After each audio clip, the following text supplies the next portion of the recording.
Okay, thank you everyone. My name is Joshua Maudlin, and I'm the manager of Education to Work Partnerships here at the Foundation for California Community College. I'm also the project director for the Apprenticeship Support Network team, which is a team made up of members from the Foundation and our partners at Social Policy Research Associates, and our colleague Michael Bernick, who is also going to be on this webinar. We have a fantastic webinar slam-packed for you today. First, I want to touch on a couple of housekeeping items.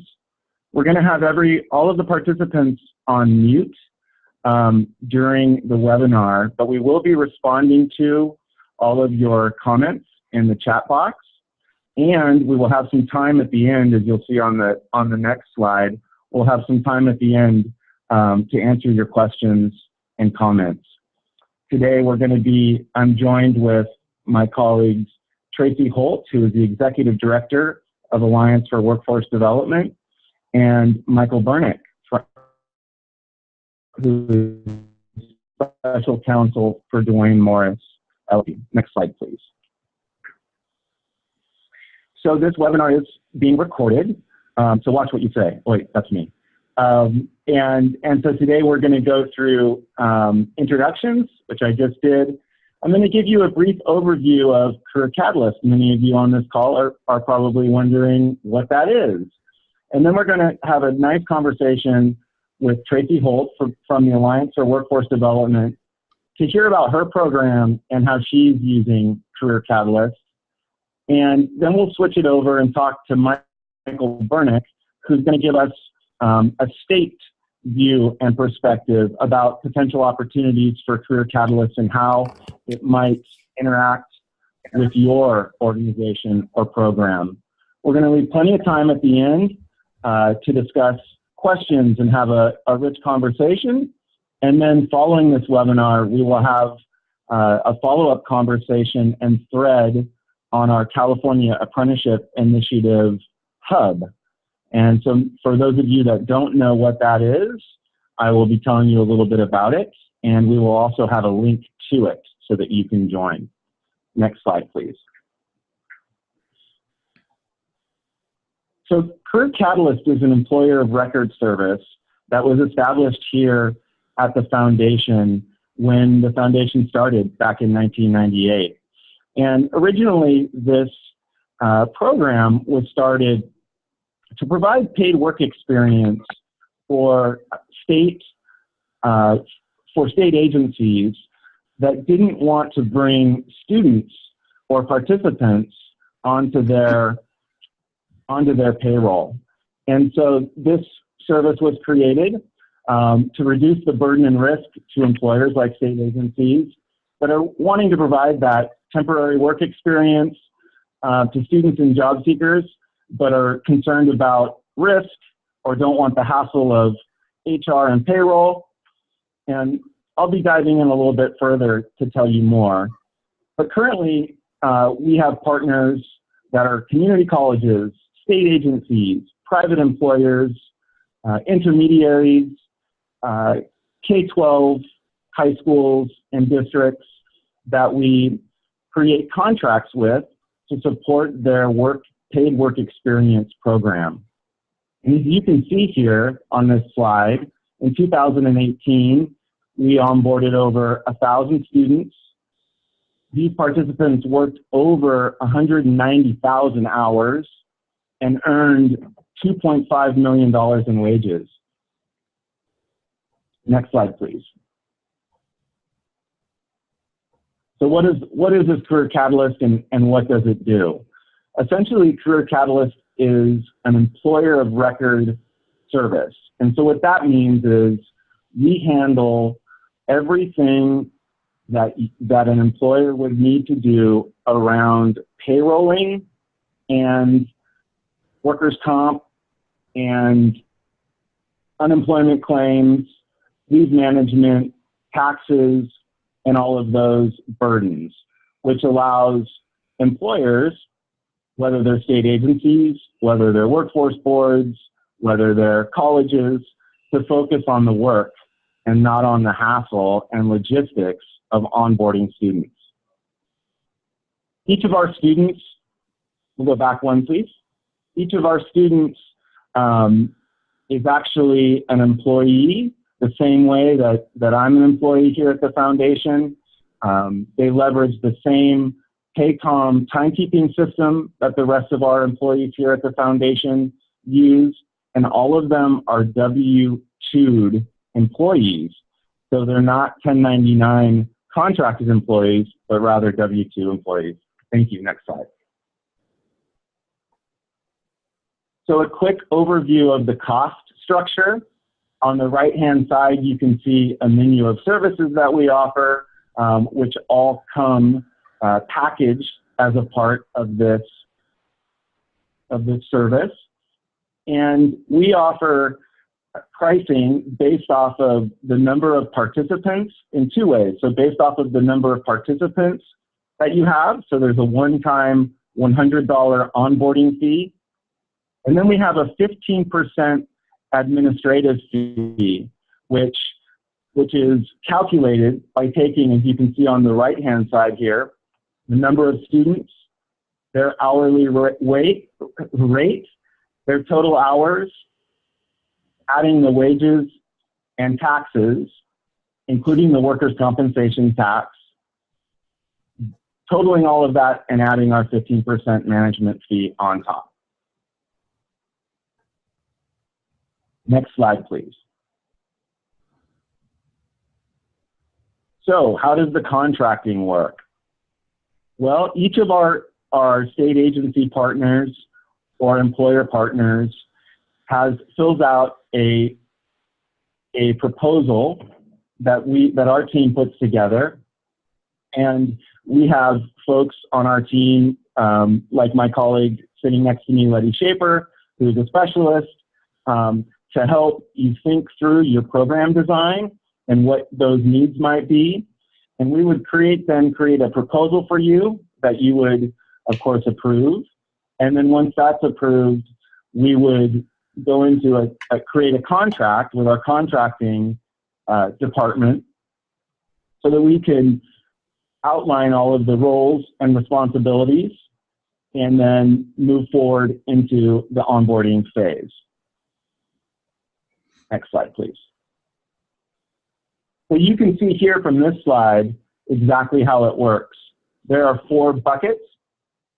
There's the contracting bucket, and this is the time it takes for our team to draft contracts.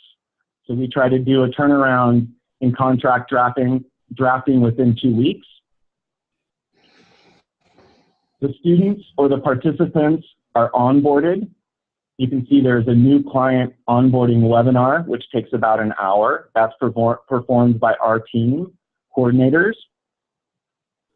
There is the submission of student or participant application information, which takes about 5 days prior to the hire date for us to complete. And then we need to set up the students or participants into our Paycom online HRIS system, which takes approximately 3 to 5 days. The service management bucket here requires general inquiry and troubleshooting support. So we have a 24-hour response time to any questions or problems that your participants or you may be having. Timekeeping reminders are 3 days prior to the timesheet due date, and we process our payroll bi-weekly. The offboarding bucket, after the participants are done with your program, requires notification of students and their employment end date 5 days prior to the end date, and completion of a final timesheet by the students or participants within 5 days of the end date. So I know that's a whole lot of stuff, but I also want you to have this here as a resource for you to turn to. And then, of course, if you have any questions, you're always welcome to reach out to me, and we're going to show you how to do that. But enough of that. Next slide, please. So again, I'm not going to walk through all of these because we don't have enough time here, but I wanted to include these in this webinar as a resource.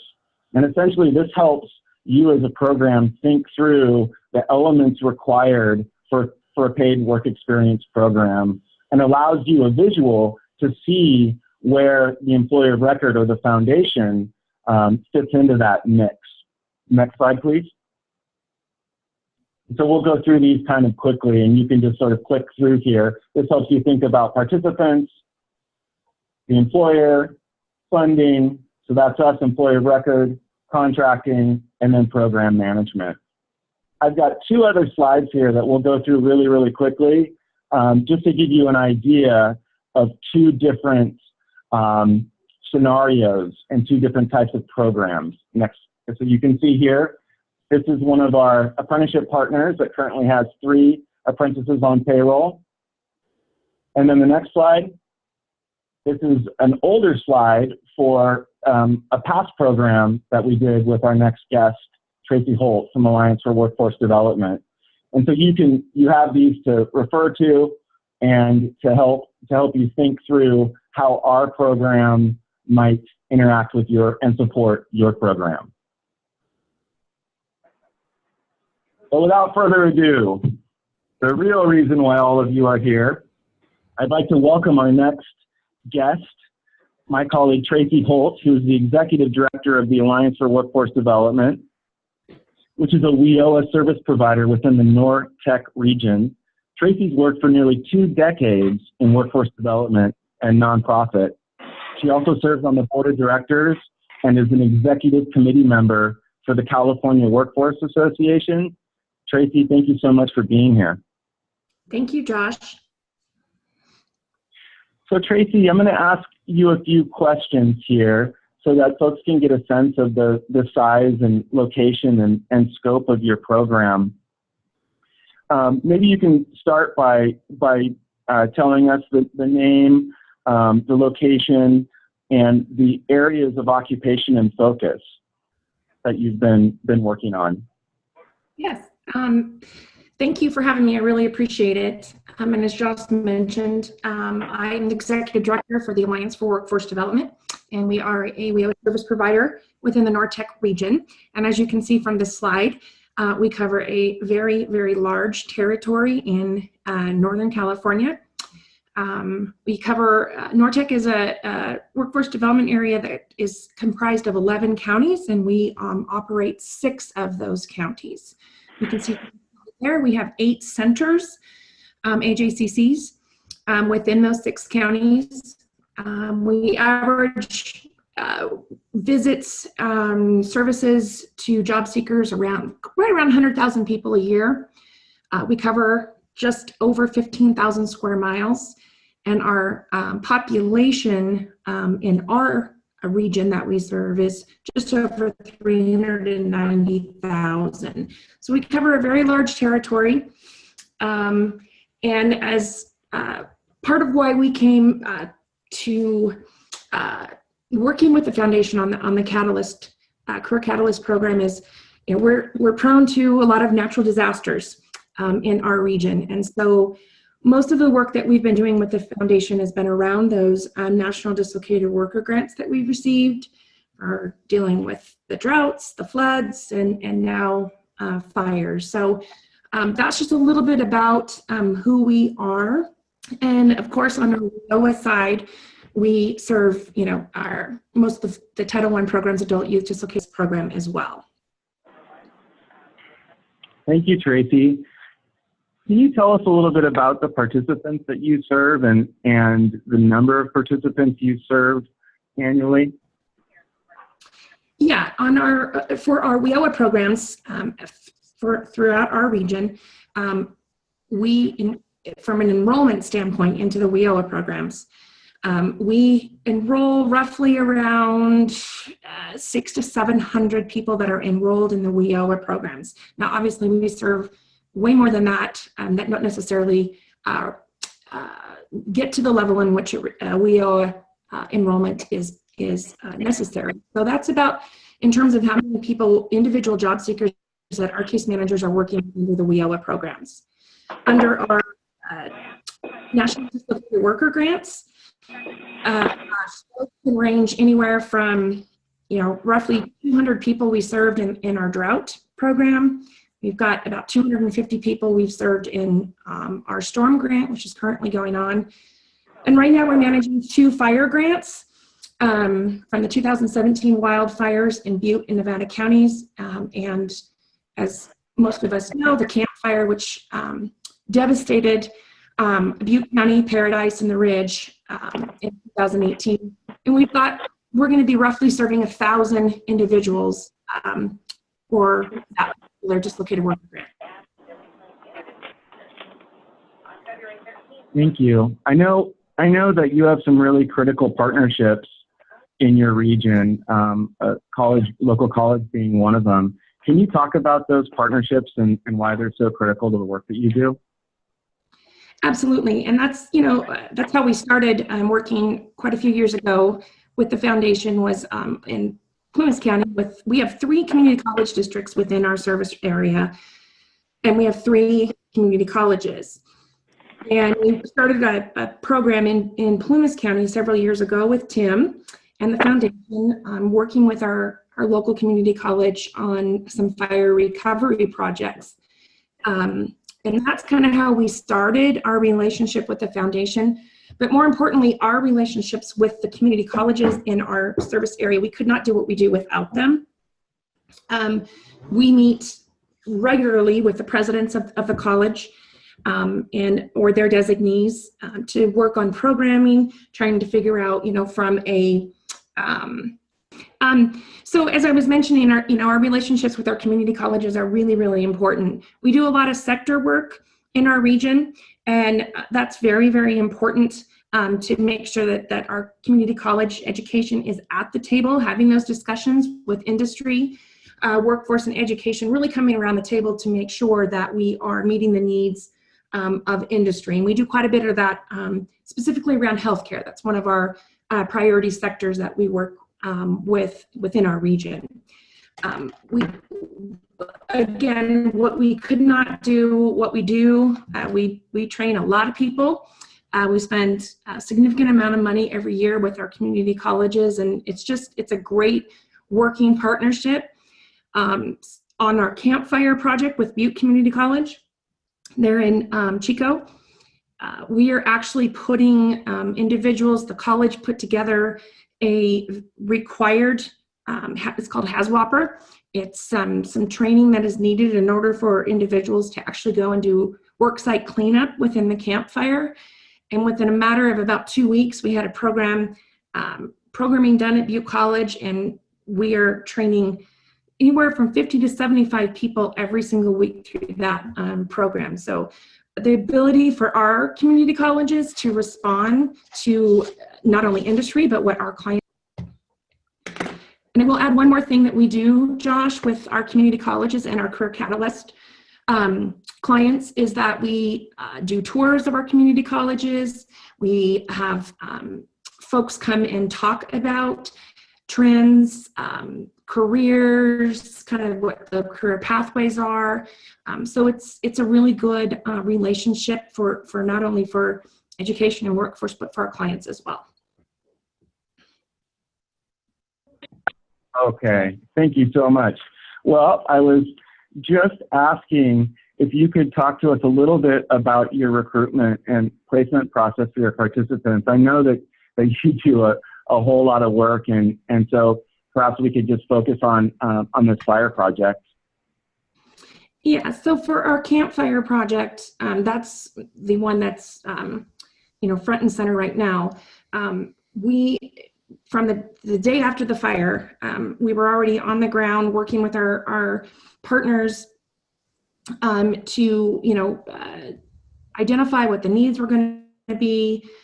We began working at the Disaster Recovery Center, where we saw thousands of people come through, helped, many filed for their disaster unemployment. And so we were able to actually capture a lot of individuals that were coming through that way. We also use social media very heavily. We use our print media, which we have a great relationship with.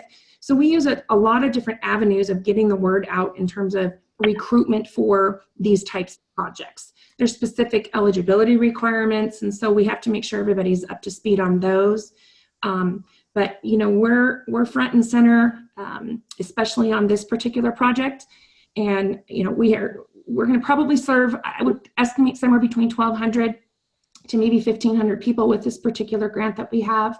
And we, you know, within the first 2 months, we've already got close to 500 enrollments into this program. So we have a dedicated staff that has just done an amazing job, as well as our partners, EDD, and our community colleges.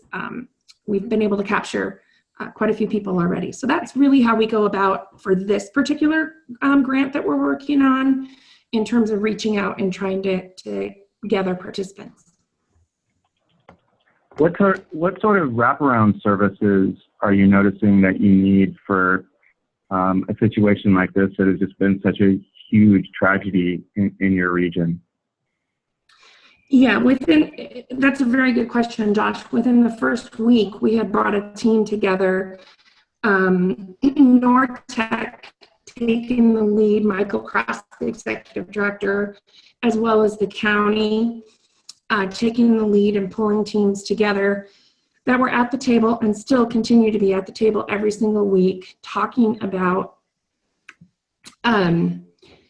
what services are necessary. So we have everybody from education and workforce to obviously county governments.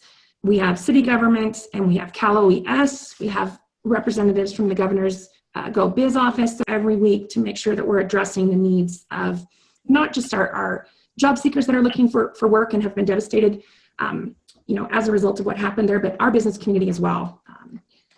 Nearly 90% of the business community was destroyed, I will say, by this fire. So we got a lot of work to do, but I'm confident with our team that we have in place that we're going to do a great job for those folks. Absolutely.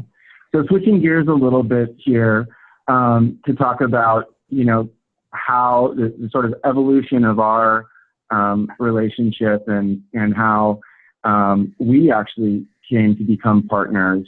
Why did you choose the Foundation for California Community Colleges specifically to be your employer of record partner? There are a few people in the workforce world that do that, and just wondered how that came to be. You know, it came to be several years ago when we worked on a project with the Plumas National Forest and Feather River College, and working with Tim, and it was a great relationship. You know, we've had quite a few disasters in our area, and we used to use a different service for our employer of record. And honestly, for us, it became, with our prior employer of record services, there was a lack of understanding of our programs, a lack of understanding of the types of clients that we serve, and very, very, very costly in using those that prior service provider. And it really is becoming it did become a capacity issue for us when you're looking at the numbers of individuals that were enrolling in just specifically our national dislocated worker grants. We do not have the capacity to do all of this with the service area that we have. It was virtually impossible for us to do. And not only that, but in California, you've got, you know, an ever constant changing labor law environment. Leave management and workers' comp became another big issue for us. So that's kind of how we started. It's been several years now, and we just continue to build upon our relationship, and it's been amazing. Give us a sense. Thank you. Give us a sense of the number of sites, work sites that you're dealing with in a situation, disaster recovery situation like this. I'm giving you some rough numbers here. I don't have the exact numbers in front of me. We're still working on the storm grant, and we could have upwards of 50 to 60 sites The campfire project that we're working on right now, we've got, and this is just in the very, very initial stages, about 25 work sites right now that are identified. And keep in mind that there's, rules around this funding in terms of what types of work sites and mostly public, nonprofit, state agencies are who we can usually work with these. So we can have anywhere from 50 to 75 at any given time. So yes, wow, that's amazing. You guys know that. You see our stuff come through all the time, so. Yes.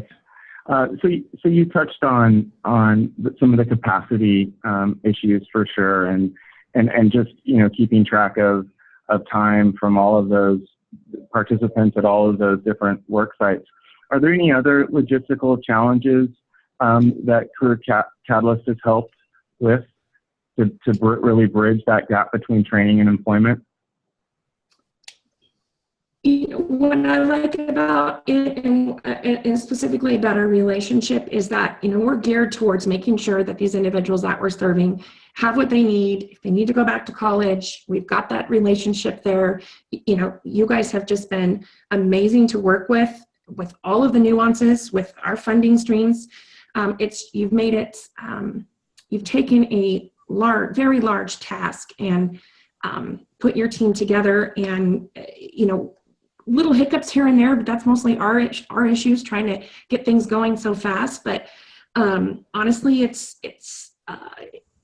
been wonderful. We could not do this amount. I mean, imagine we're a small nonprofit. We hover around 50 employees. Imagine going from 50 employees to 700-800 people in a matter of a couple months. We just don't have that capacity, and you guys, you have it. You have the support behind you to make it so that we can have a meaningful experience for our clients. Well, thank you so much, Tracy, and we're just so thrilled to have you here, and we're going to be answering. Hope that you're not going to go away, so that we can keep you for the question and answer session that we're going to have in just a little bit. I'm sure there are lots of folks on the line here that have questions, and we just really appreciate and value our partnership as well. So switching gears here, next slide. Michael Bernick is he formerly served as the director of the California Labor Department, the Employment Development Department, from 1994 to 2004. He's also elected to the board of directors of the Bay Area Rapid Transit Rail System. He is a frequent contributor to Forbes and Fox and Hounds. He sits on a number of boards that would take forever to go through, but you can look him up on Wikipedia. One of those boards being the California Workforce Association. And we're really proud to have him as a member of our apprenticeship support network. Michael, thank you so much for being here. Thank you. So Mike, I know that you're a big proponent of this type of service. Can you talk a little bit about the employer of record approach and why it may be attractive to employers, workforce boards, and other workforce intermediaries? Well, yes, Josh, I am a big fan of this, and I'll tell you why. I have been involved in the employment system in California since the late 70s, and I've seen a lot of changes, obviously, as we all have, in terms of the structure of employment. And what the employer of record allows is, well, it really responds to two dynamics. One, the additional regulatory requirements on employers and payrolling requirements that have grown up over the past 40 years, and that most employers, in terms of hiring people, don't like to go through. And two, it responds to the desire of employers more and more to try out employees before they do a full hire. And what the employer of record allows is the employer to try out the employer employee without putting her or him on the payroll. And I think in that way really helps push forward what all of us are trying to do in the workforce field, both with us in the local WIBs and the community colleges, in terms of getting people in the door, in employment opportunities, and being able to show what they can do. So it really helps, I find, in terms of convincing employers to give someone a chance, and makes that initial getting in the door much easier. As you know, our employer of record approach allows workers to be onboarded onto the foundation's payroll, in the same exact way that anyone else on our team is, meaning that the participant is a W-2 employee and not a 1099 independent contractor. Can you talk a little bit about the benefits of that as you see it from the workforce development lens? Yes, Josh, this is a very important. Yeah, Josh, this is a very important point, and it came up yesterday. I don't know how many people on the call followed. There was a legislative hearing yesterday on the so-called Dynamics decision. This was a decision that it was rendered by the California Supreme Court back in late April of last year. It addresses the whole issue of worker classification in California, and in a nutshell makes it more difficult for employer or firms to utilize independent contractors, and puts the sort of presumption more on the employee W-2 side. So a lot of companies that have been using independent contractors have to reconsider their model. And what Career Catalyst, or the employer of record approach, does is it moves someone to a W-2 status. So they're not an independent contractor. They're actually a full employee with, as Tracy set out, all of the payroll functions, benefits, access to unemployment insurance, a number of these employee benefits, but again, does so in a way in which the employer isn't required to take someone on and go through what has become in California all the processes of putting someone on a payroll, and also the liability. Most employers, justifiably, fear bringing someone on, and if it doesn't work out, all of the legal issues and liability issues that can arise. And the employer of record approach enables the employer to meet this new push on W-2 employees rather than independent contractors, and yet at the same time not take on the liability or all the hassle, in a way, of that Tracy described, of putting someone on a payroll. Mike, that's an interesting point. The difference between the liability of, let's say, a workers' compensation claim, but really what you're talking about here is the liability of someone saying, well, wait a minute, you're wrongfully terminating me, or something like that. That's really interesting. Josh, my law firm, we do employment work, defense work, and there are 10 different ways. It's not just workers' comp, though that's an increasing issue. They have to worry about wrongful termination lawsuits. So you bring someone on and you fire them and they don't work out and you let them go after a month. You have to worry about a wrongful termination. You have ADA requirements you have to meet. You have a list of other requirements in this sort of edifice of employment that we've built up in California that you need to meet. Well, you take something like the employer of record, you don't have to worry about that. That's all somebody else's problem. Your problem, I think you said this at the very start of the webinar, employers can focus on their core mission, what they do best.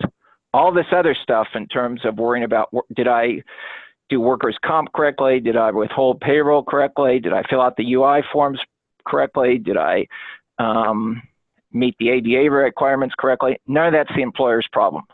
That's the foundation's problem, and the foundation will be sued if things go wrong, but it's not the employer's problem.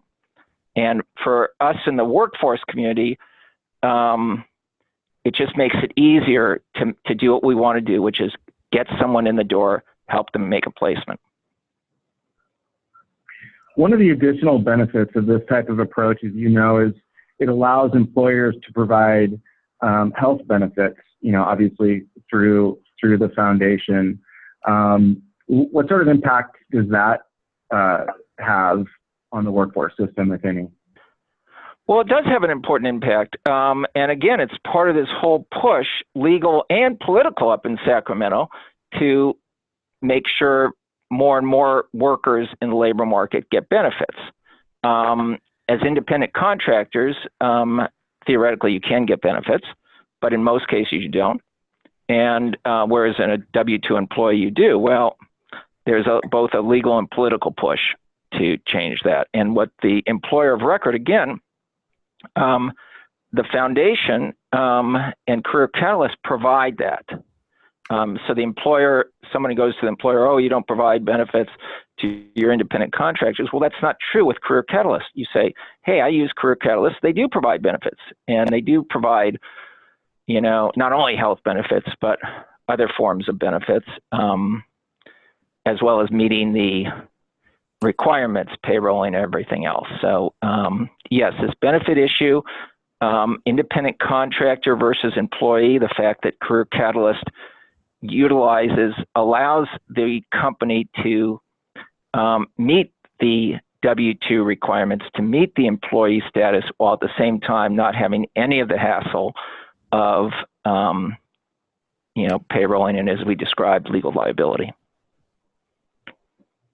You brought up the point a little bit earlier about employer engagement and how this helps because the employers can try before they buy.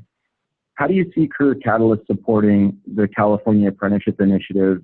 As you know, we do have a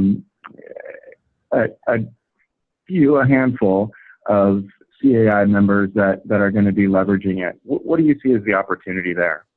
Well, I'd like to see more, Josh, and we've discussed this. I really think it's a good tool. We've been involved in CAI from the start. The big issue has always been employer engagement. Getting employers. I was involved with one of the early IT projects under CAI. It was done with a group called Transmosis and MetroEd down in the Silicon Valley. Great program, had everything going for it, but had really struggled with the employer engagement. Even after employers said, oh yeah, we're interested in this, we like the idea and so forth, the actual hiring became very difficult.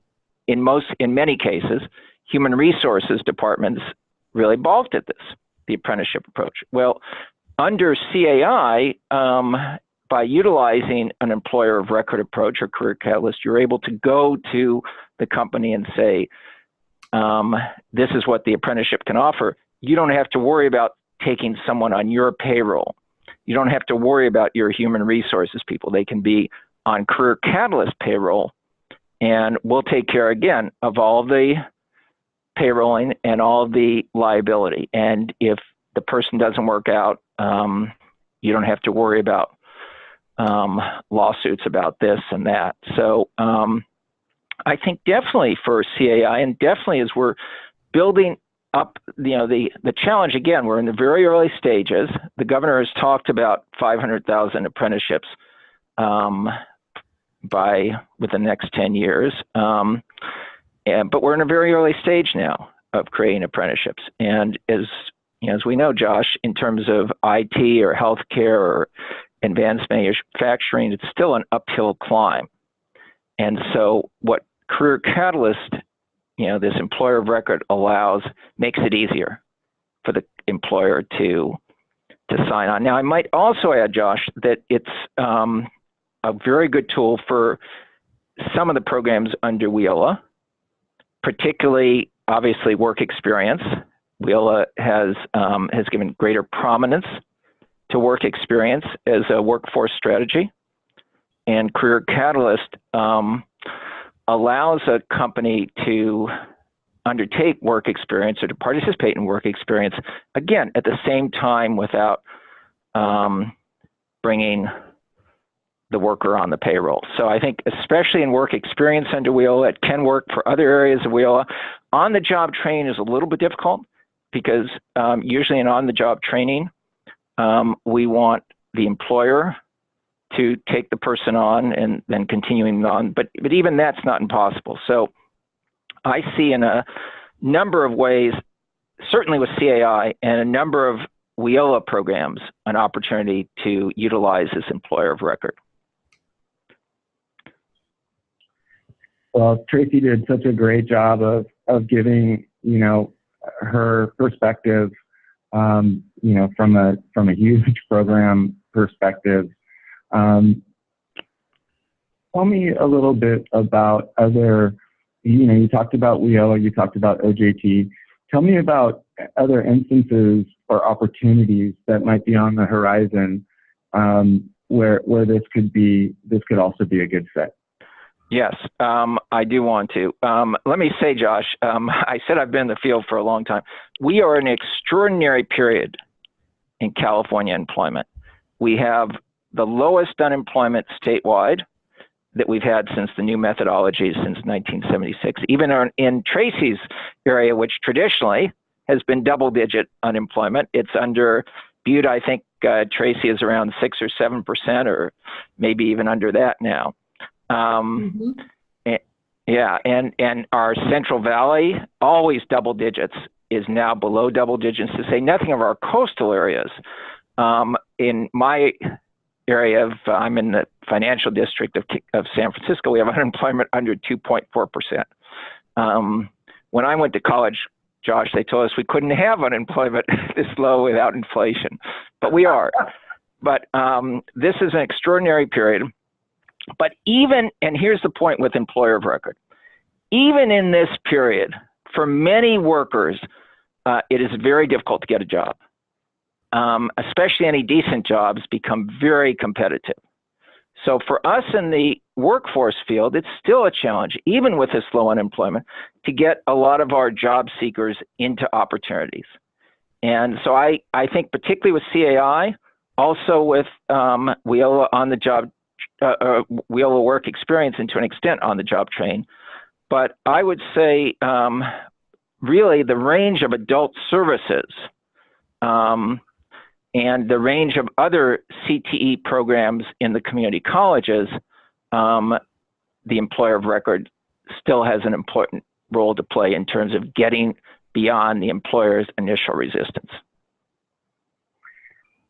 Absolutely. Well, you know how I feel about it.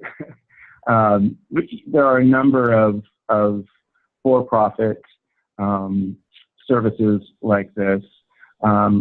I think what sets us apart as a nonprofit is we're willing to and specialize really in putting people to work, from underrepresented and underserved populations and folks that have real barriers to employment, and to a for-profit company, that's a real liability. And for us, we see that as our mission, right? That's right. That's what we're supposed to do. Any other thoughts, Mike? Well, I think we've covered the main thing. Again, I think even in a strong economy, you say nothing about, once the economy, as it will, at some point begins to turn. The employer, it's still very difficult, especially with apprenticeships, but in all jobs. And what the employer of record provides is an important tool in getting past the employer resistance, especially for some of our targeted populations. I'm very involved with workers with developmental differences, but that community, helping people get in the door, other groups that are of importance to the administration, ex-offenders, people on CalWORK. So I think it works in a number of programs even beyond CAI and WIOLA. Great, thank you. Okay, any questions?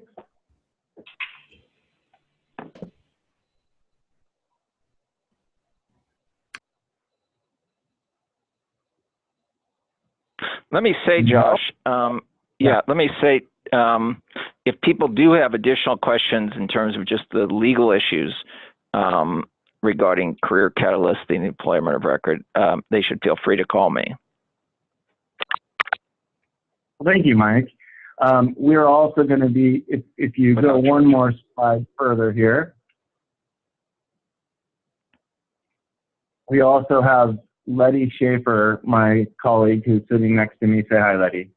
Hi, everyone. Her email address is here, and she's available to answer any questions. On the next slide, my information is available, and we'll be sending these slides out to everyone. We're also going to be posting them on our CAI hub. But you can contact me here. This is my information. And then we're going to continue this conversation. We're going to make space for it in our CAI hub forum. And so to tell you a little bit about that, that's a space for our California Apprenticeship Initiative colleagues and everyone else that's interested in paid work experience and work-based learning and apprenticeship and pre-apprenticeship. And we welcome you to come over. This is the link to how to get there. And you will find a post from my colleague, Chanel Brumfield. And it'll be easy to find because there'll be a picture of this webinar and title. And we're going to try to collect some questions if there are any and post them there, but also just some key points of this conversation as well. Tracy, is there anything else that you'd like to add? You know, I'd just like to kind of maybe expand on something that Michael said that I think is really important. And, you know, I talked about it from the perspective of kind of our, you know, our national emergency type grants and the disaster grants that we operate. But we are also expanding into specifically our youth program. We do a lot of internships, obviously a lot of work-based learning opportunities, but in our youth programs, we're primarily out of school. So we serve a lot of out of school and high risk, justice involved youth. And so when Michael was mentioning the employers not really wanting to take a risk right now, I couldn't agree more. And so what we're doing is for some of our individuals that are in our youth program, we are working with those employers where we are using Career Catalyst, for example, in an internship position, and then kind of testing the waters and see how that works. And then oftentimes that tryout period, if you will, leads to full-time employment. And we have a special relationship with a clothing company called Fifth Son in Chico, where we are, the employer wants to work with the justice involved youth. And so we are working with them there. And so I think there's a lot of different opportunities, our adult programs as well. So I'm just thankful and appreciate all that you guys do for us. So thank you. You're welcome, Tracy. And yes, one of the nice things about working here at the foundation, and I come from the private sector and was an employer for many years here in Sacramento. And one of the nice things about working here at the foundation is how flexible we are and how mission driven we are to work with risky populations, frankly, and high schoolers, one of them. And I was lucky enough to be a part of an internship program here in Sacramento for juniors in high schools, junior high schoolers building houses. And so, you know, that's a risky deal. But there are a number of different programs like that, and a number of different design models where, you know, Career Catalyst can be of a support. And so I tried to leave those slides in there for everyone to take a look at some point if they're interested. Any other questions from those of you on mute? Josh, where can one access the, will the PowerPoint be on our website? The PowerPoint will be on our website, which is caihub.foundation. But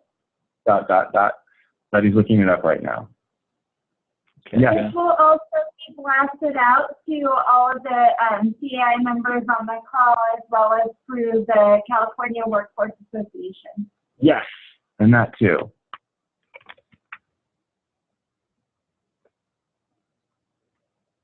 Any other questions from anyone?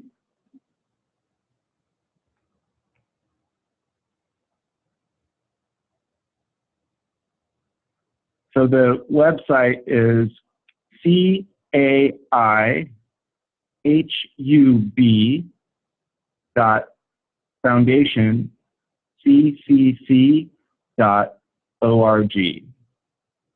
Again, that's caihub.foundation.ccc.org. And I've dropped that link into the chat as well. Thank you. Well, I'd like to thank both of our participants here today, Michael Bernick and Tracy Holt.